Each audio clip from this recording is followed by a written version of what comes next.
आज हम पढ़ने लगे हैं gravitational constant ji and it's calculation. यानी ग्रेविटेशनल कांस्टेंट क्या है और इसकी कैलकुलेशन या इसकी वैल्यू को कैसे कैलकुलेट करेंगे। ग्रेविटेशनल कांस्टेंट की बात की जाए तो ये एक ऐसा कांस्टेंट है फिजिक्स के अंदर जो कि मैंने यहाँ जिसके बारे में यहाँ लिखा है, fundamental constant in physics that describe the strength of gravity. एक बुनियादी कांस्टेंट फिजिक्स के अंदर जिसमें फिजिक्स की बहुत कुछ जिससे वाबस्ता है आप कह सकते हैं, और वो बताता क्या है, डिस्क्राइब करता है ग्रेविटी की स्ट्रेंथ को। फिजिक्स के मुताबिक हर एक मैस, कोई चीज, चाहे वो बॉल हो, चाहे वो आप हो, या कोई भी मादा, कोई भी मैस, वो एक दूसरे मैस को अट्रैक्ट करता है। और ये जो अट्रैक्शन है, ये जो ताकत है जिससे वो अट्रैक्ट करता है दूसरे मैस को, ये इसके पास भी होती है, और इस ताकत, इस अट्रैक्शन को हम कहते हैं ग्रेविटी। तो कितनी ज्यादा ग्रेविटी या उसकी स्ट्रेंथ क्या होगी, ये हमें बताएगा ये कांस्टेंट। इसकी वैल्यू की बात की जाए तो जी की वैल्यू होती है 6.67430 इंटू 10⁻⁻11 न्यूटन मीटर स्क्वायर पर के जी स्क्वायर। ये है जी यानी ग्रेविटेशनल कांस्टेंट की वैल्यू। ये आती कैसे, ये हम देखेंगे इस वीडियो के अंदर, लेकिन इसका ताल्लुक आप कह लें ग्रेविटेशनल फोर्स से है, जो कि मैंने आपको बताया, जैसे हम ग्रेविटी कह रहे हैं। और ग्रेविटी क्या है?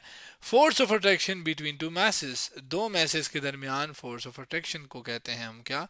ग्रेविटेशन फोर्स, या उस कशिश को हम कहते हैं ग्रेविटी। शायद आपने अपनी जिंदगी में एक दूसरे का जो मैस है, चाहे आप हो चाहे आपके साथ कोई और हो या कुछ हो, एक दूसरे को अट्रैक्ट करते हुए नहीं देखा होगा। लेकिन ऐसा नहीं है कि ऐसा होता नहीं है। अगर हम इसकी मिसाल एक ज़मीन से लें तो ज़मीन के ऊपर रहने वाले हर इन लोग या हम सब, हमें क्या है कि हम जो ही जंप मारते हैं तो ज़मीन वापस हमें अपनी जानिब खींच लेती है, क्योंकि उसके पास एक कशिश है, ग्रेविटी है। ऐसा नहीं है कि वो कशिश हमारे पास नहीं होती, हमारे पास भी होती है, लेकिन ज़मीन का मैस बहुत ज़्यादा होता है, जिसकी वजह से वो चीज़ हमें बज़ाहिरी तौर पर नज़र भी आती है। लेकिन वो जो ग्रेविटी है उसकी अगर आप इस जी की वैल्यू देखें, असल में जो ग्रेविटेशनल फोर्स होती है, ग्रेविटी होती है, इसकी स्ट्रेंथ या इसकी वैल्यू निकालने के लिए, आगे मैं बताऊंगा भी, इसकी वैल्यू निकालने के लिए हमें इस जी की ज़रूरत पड़ती है। और अगर आप इसकी वैल्यू देखें तो ये इंतहाई छोटी है, 10⁻⁻11। इसीलिए तो जो ग्रेविटी फोर्स होती है, ग्रेविटेशनल फोर्स होती है सॉरी, उसकी वैल्यू भी इतनी ज़्यादा नहीं होती।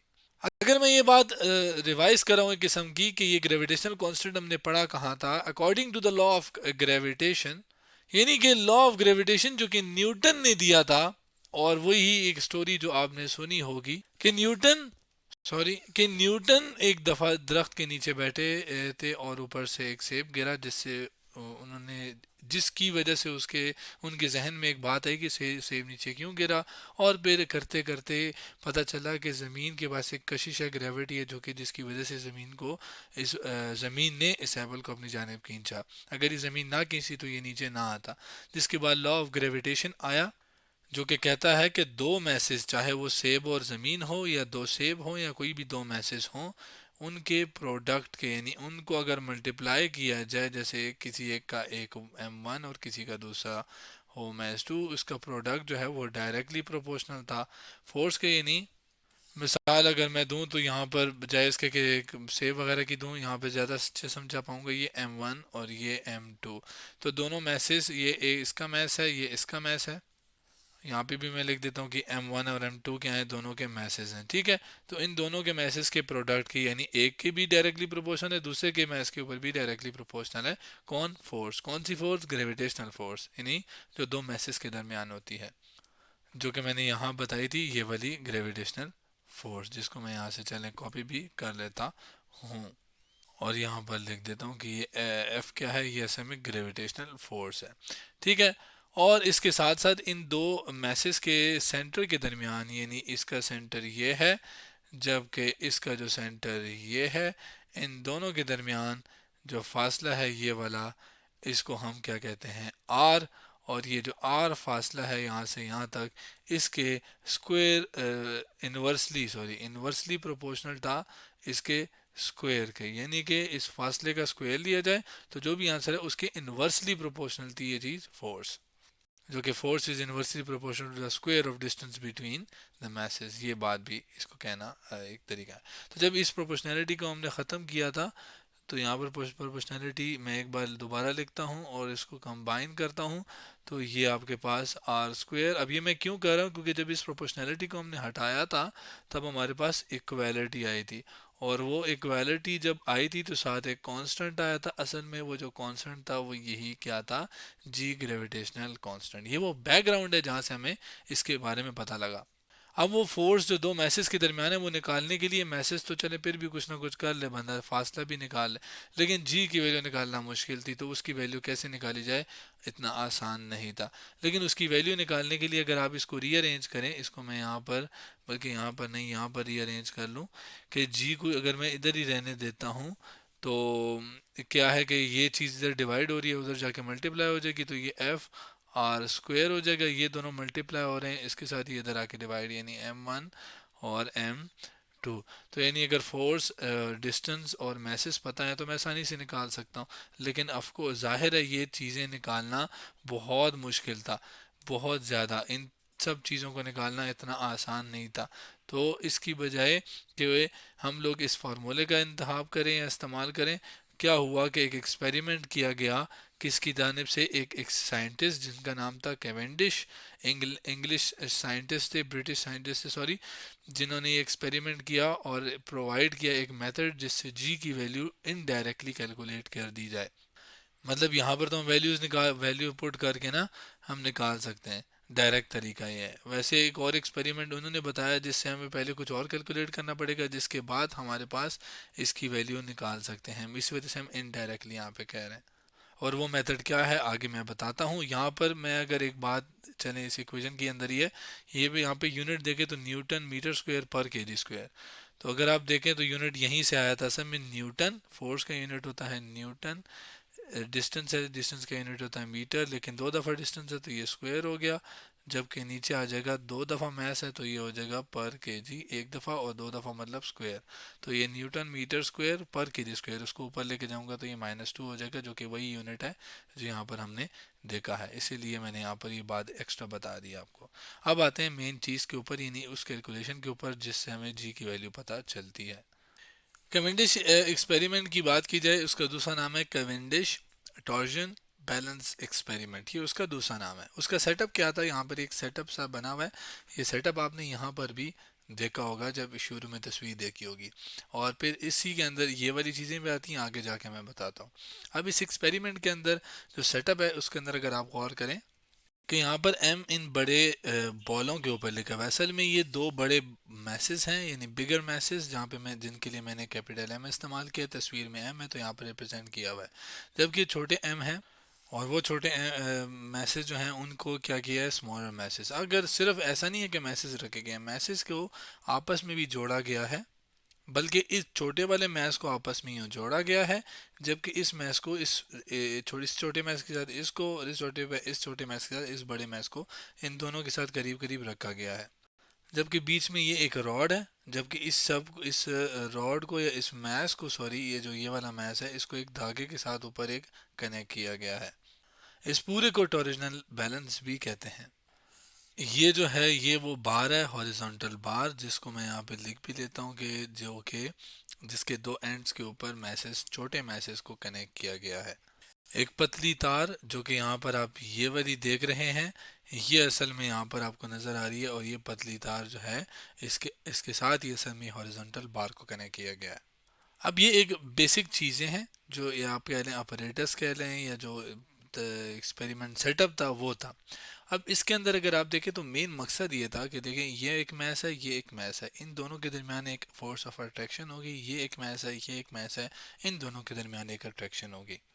ये इसको इस जानिब अट्रैक्ट, ये वाला इसको अपनी जानिब अट्रैक्ट करेगा, ये वाला छोटा इसको अपनी जानिब अट्रैक्ट करेगा, ये वाला इसको अपनी जानिब अट्रैक्ट करेगा, ये वाला इसको अपनी जानिब अट्रैक्ट करेगा। तो उसकी वजह से होगा क्या, ये जो रॉड है ये क्या करेगा, घूमेगा। जब ये घूमेगा तो उसका एंगल हमने नोट कर लेना है, जो शुरू में हमने रखा था और बाद में जो घूमने की वजह से, यानी इस मैस की तरफ और ये इसका इस मैस की तरफ जाने से जो घूमना है इसके अंदर पैदा होगा, उस घूमने को हम पैदा निकालेंगे, और उस घूमने को हम क्या कहते हैं असल में, टॉर्क। अब ये जो टॉर्क है इसको मैं चले यहाँ लिखता हूँ, ये वो घूमना होता है जो कि एक ताकत की वजह से होता है। यहाँ पर वो ताकत क्या है, इन दोनों के दरमियान ग्रेविटेशनल फोर्स इधर भी। तो ये जो इफेक्ट है इसको हम ऐसे में घूमने वाला इफेक्ट, जिसे हम वैसे भी टर्निंग इफेक्ट कहते हैं। और ये टर्निंग इफेक्ट जो है, घूमने वाला ये रोटेटिंग इफेक्ट है, ये किस वजह से हुआ है, ग्रेविटेशनल फोर्स की वजह से हुआ है। इसके अंदर इसको हम टॉर से रिप्रेजेंट करते हैं कि इसके अंदर असल में ये जो एंगल हम जो घूमेंगे इसको हम कहते हैं टॉरिजन बैलेंस। ये टॉरिजन बैलेंस इसका नाम है, जिससे हमें ये पता चलता है कि एक चीज़ कितनी घूमी है, कितने एंगल के साथ घूमी है, तो वो हम पता लगा सकते हैं। और इस टॉर्क का जो निकालने का तरीका होता है, बेसिक तरीका जो होता है, वो टॉर्क निकालने का तरीका होता है जो फोर्स होती है, और साथ इस फोर्स के साथ हम डिस्प्लेसमेंट को मल्टीप्लाई करवाते हैं। असल में ये डिस्प्लेसमेंट नहीं होती, इसका एक और नाम होता है, वो प्रॉपर नाम है मोमेंट आर्म। लेकिन वो मोमेंट आर्म भी होता है फासला, लेकिन वो फासला किसके दरमियान होता है, जिस पॉइंट के इर्द गिर्द एक चीज़ घूमती है, जैसे इस पॉइंट के इर्द गिर्द ये रॉड घूमा है और फोर्स किस पॉइंट पे लगी है, इसके सेंटर के ऊपर लगी है। तो जिस पॉइंट के ऊपर फोर्स लगती है वहां से लेकर उस पॉइंट तक का फासला, जहाँ जिस पॉइंट के इर्द गिर्द एक चीज़ घूमती है, उसको हम कहते हैं मोमेंट आर्म। तो ये वाला वो फासला है जो कि मोमेंट आर्म वाला है, और वो हम यहाँ पर पुट करेंगे जिसे डिस्प्लेसमेंट मैं कह रहा हूँ। जबकि फोर्स कौन सी होगी, ग्रेविटेशनल फोर्स। तो ग्रेविटेशनल फोर्स जिसको हमने एफ से रिप्रेजेंट किया था वो ऊपर थी, मैं बताता हूँ। जबकि डिस्प्लेसमेंट को हम यहाँ पर, या मोमेंट आर्म को हम डी से रिप्रेजेंट करेंगे। यहाँ पर मैं इसकी जगह डी लिख देता हूँ, ये वाला जो फासला है। अब ये जो टॉर्क सॉरी ये जो फोर्स है, ये हमने ऊपर उसकी वैल्यू निकाली थी। मैं आपको दिखा देता हूँ, ग्रेविटेशनल लॉ का इस्तेमाल करके ये वैल्यू थी जिसके अंदर असल में जी था। मैं यहाँ से इस वैल्यू को कॉपी करता हूँ और यहाँ पर नीचे नीचे डाल देता हूँ यहाँ पर, ठीक है। तो यहाँ पर मैं इसको रखूँगा और एक्स्ट्रा चीज़ें मैं हटा देता हूँ। तो ये यहाँ पर मैं इसको रख दिया और एक्स्ट्रा चीज़ें मैंने हटा दी। अब बाकी रह गया डी। डी को एज इट इज़ लिख देते हैं, इसमें कोई बड़ा मसला नहीं है। तो ये डी आ गया, ये मल्टीप्लाई है, जबकि ये टॉर्क। अब इसके अंदर जी की वैल्यू, फिर वही बात कि इसके अंदर चले ये तो मैं निकाल ही लूँ, लेकिन ये जो टॉर्क है गेन, ये कैसे निकालें।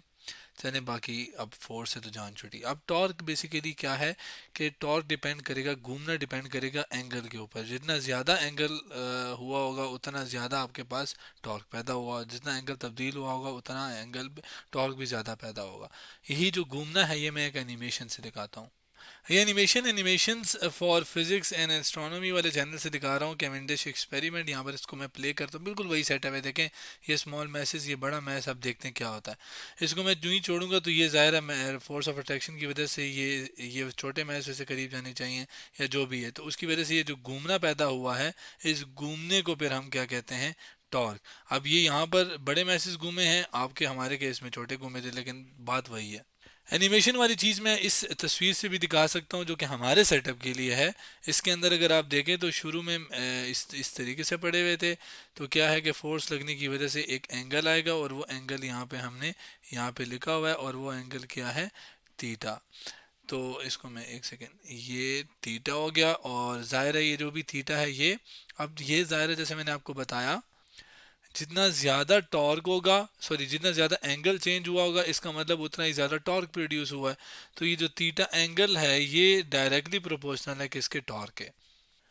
ये बात मैं ऊपर लिख भी देता हूँ क्या, कि जो टॉर्क है is directly proportional to the angle. यानी जो एंगल, जिस एंगल के साथ एक चीज़ ये मैसेज घूमे हैं छोटे वाले, तो उस एंगल के डायरेक्टली प्रोपोर्शनल टॉर्क। जितने ज़्यादा एंगल उतना ज़्यादा टॉर्क। अब ये प्रोपोर्शनलिटी जब हम हटाएंगे तो इक्वालिटी आएगी, इक्वालिटी हटती है तो कांस्टेंट आता है। और वो उसके हमारे ये कैवेंडिश एक्सपेरिमेंट के केस में वो कैपिटल सी आया था। थीटा को हम एज इट इज़ लिखेंगे। अब ये ऐसा टॉर्क है जो कि एंगल के ऊपर डिपेंड करता है, और एंगल जो है वो हम निकाल सकते हैं। सी क्या है, अब अगर आप देखें तो ये जो घूमना है, ये जो ये वाला रॉड था, ये किस चीज़ के साथ कनेक्ट था, ये था वायर के साथ, थिन वायर के साथ कनेक्ट था, ठीक है। अभी जो थिन वायर है ये ट्विस्ट आया होगा इसके अंदर ना, अगर ये वायर घूम घूम ही ना रही हो तो फिर ये जो रॉड इसके साथ अटैच है ये घूमेंगे नहीं ना। तो ये जो वायर है असल में ये भी अहम किरदार अदा करिए। तो इसके अंदर ये जो घूमना पैदा, वायर के अंदर ट्विस्ट पैदा होगा, ये एक अहम है। और यहाँ पर ये जो सी है असल में ये इस वायर के ऊपर डिपेंड करता है, ये एक कांस्टेंट कांस्टेंट है और ये वायर की मटेरियल के ऊपर डिपेंड करता है कि ये वायर जो है कौन से मटेरियल से मिलकर बना है। तो ज़ाहिर एक सॉफ्ट एक अच्छे ट्विस्टेड मटेरियल से बना होगा तो वैल्यू उसकी मुख्तलिफ होगी, एक सख्त वाली चीज़ से बना होगा तो उसकी वैल्यू मुख्तलिफ होगी। तो यहाँ पे लिखा है is a constant that depends on the material of the wire, यानी ये एक कांस्टेंट है जो कि डिपेंड करता है मटेरियल, कौन से मटेरियल से वायर बना है। जिस मटेरियल से बना है हम उसकी वैल्यू डाल देंगे, यानी सी और थीटा दोनों आसान, दोनों आसान। अब टॉर्क, टॉर्क की वैल्यू एक ये है और यही टॉर्क बराबर है किसके, इस वाले के। अब हम सिंपल वैल्यू डालेंगे टॉर्क की इस इक्वेशन के अंदर और इसको सिंप्लीफाई करेंगे। मैं यहाँ पर इसको कर देता हूँ, ये वही इक्वेशन यहाँ पे इसी सी थीटा की वैल्यू जो कि टॉर्क की वैल्यू है वो यहाँ से कॉपी इसके अंदर मैं डाल देता हूँ। अब अगर आप जी की वैल्यू को रीअरेंज, इन बाकियों को रीअरेंज करें, आर इधर डिवाइड हो रहा है उधर जाके मल्टीप्लाई, तो आर सी थीटा के साथ मल्टीप्लाई, m1 m2 उधर जाके डिवाइड, डी इधर मल्टीप्लाई उधर जाके ये भी डिवाइड। तो ये तीनों चीज़ें डिवीजन में चली गई और ये उधर मल्टीप्लिकेशन में। तो जी है उसको यहाँ पे लिख दिया, यहाँ पे जो चीज़ें आ गई उसको यहाँ पे लिख दिया। अब आर फासला निकालना, सी की वैल्यू कांस्टेंट, ये भी एंगल भी और मैसेज भी और डिस्टेंस, ये सब आसान है। जिससे फिर जी की वैल्यू कैवेंडिश ने ये सब वैल्यूज़ अपने जो एक्सपेरिमेंट उसने किया था उसके अंदर वैल्यूज़ जब डाली तो पता चला कि जी की वैल्यू कितनी आई है, जी की वैल्यू कितनी आई 6.6743 10 की पावर -11, जो कि बहुत छोटी थी। तो ये था एक छोटा सा एक्सपेरिमेंट जिससे जी की वैल्यू हमें पता चल गई और जी की वैल्यू जो कि वैसे निकालना बहुत मुश्किल थी। तो आज हमने क्या किया, gravitational constant ji and it's calculation के बारे में पढ़ा।